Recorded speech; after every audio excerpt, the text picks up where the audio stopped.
monopoli lah. Yeah. Misalnya mobil mogok, anak sakit, dan lain sebagainya. Nah, yang agak beda adalah ada petak peluang investasi. Nah, di sini peluang investasi pada saat dibuka, kemudian peluang investasi tersebut berlaku untuk seluruh pemain. Ini pakai dadu ya? Pakai dadu. Sama dengan monopoli ya? ya? Sama dengan monopoli. Oke. Contoh misalnya inflasi sedang naik, harga minyak naik gitu ya, ada indikator ekonomi, kemudian saham X sekian RG. Nah, kita mungkin bisa analisa atau misalnya emas harganya 10 RG per gram. Nah, di situ kita kasih waktu 10 detik untuk semua pemain mengambil keputusan berinvestasi. Pemenangnya atau yang berhasil yang bagaimana? Pemenang yang berhasil adalah ditentukan nanti dengan kekayaan yang paling banyak. Paling kaya relatif ke penghasilannya. Jadi setelah seseorang memainkan ini berkali-kali, lalu apa manfaatnya buat dia? Manfaatnya adalah dia bisa mengetahui bahwa yang namanya investasi itu ada resiko. Bisa naik, bisa turun harganya. Jadi kalau sekarang kan orang invest, kemudian turun rame-rame, bondong-bondong pada tarik uangnya. Ya. Padahal kalau teori investasi, kalau turun kita beli lagi kan, beli harga murah, jual di harga tinggi.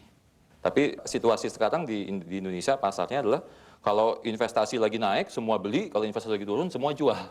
Iya. Justru kebalik. Ini gagasan ini datang dari mana?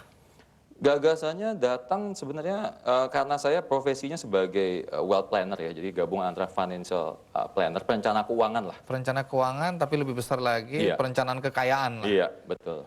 Yang unik lagi, di sini juga, karena ini kita coba menggambarkan kehidupan nyata ya. Ada dua kartu yang disebut dengan joker hitam dan joker putih. Joker hitam itu kalau kita kena, kita meninggal. Habis keluar dari permainan. Tapi ada peluang investasi yang disebut dengan membeli asuransi. Di sini mengajarkan orang untuk beli asuransi. Jadi kalau saya meninggal, tapi saya punya polis asuransi, kan intinya adalah siapa yang punya kekayaan paling besar. Iya. Walaupun dia mati, tapi dia kaya, menang. Dia menang. Betul. Tapi udah mati. Nggak bisa nikmati juga. Ya. Kemudian ada joker putih.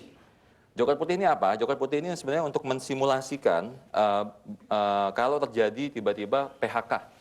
Jadi untuk mensimulasikan bahwa pekerjaan kita sekarang ini tidak secure gitu ya. Jadi kita kapanpun suatu waktu bisa ganti pekerjaan, bisa PHK. Nah, kalau kita dapat joker putih, kartu profesi tadi kita harus serahkan ke bankersnya, dikocok, kita ambil kartu yang baru. Dengan profesi yang baru, bisa sama, bisa beda, penghasilannya bisa lebih rendah, bisa lebih tinggi. Dan ini Anda pasarkan untuk masyarakat umum? Masyarakat umum. Artinya siapa aja, apakah dia mahasiswa, sepanjang dia masih bisa baca, dia bisa memahami permainan ini? Iya. Baik, kita akan elaborasi lebih jauh bagaimana buku Rich Game ini kita aplikasikan dalam kehidupan nyata. Karena sebagai planner dan juga financial planner, Anda tentu tahu kira-kira uang yang kita miliki itu bisa investasi kemana aja dalam situasi seperti apa. Baik, pastikan Anda akan menjadi kaya dengan mengikuti terus Kick Andy.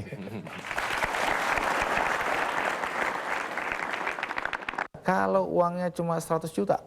5 tahun terakhir lah favorit saya, itu emas. Itu favorit ibu-ibu juga.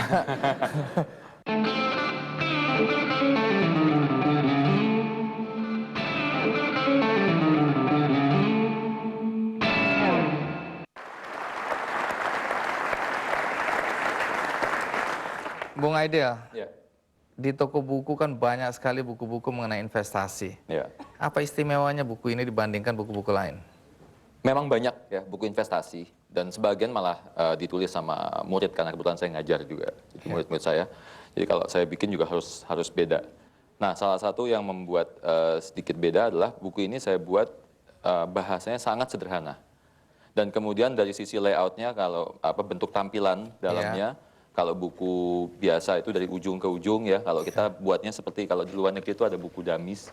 Ada boxnya. Ada boxnya, ada tips-tips, kemudian banyak contoh-contoh kasus. Ada gambarnya. Ada gambarnya, betul.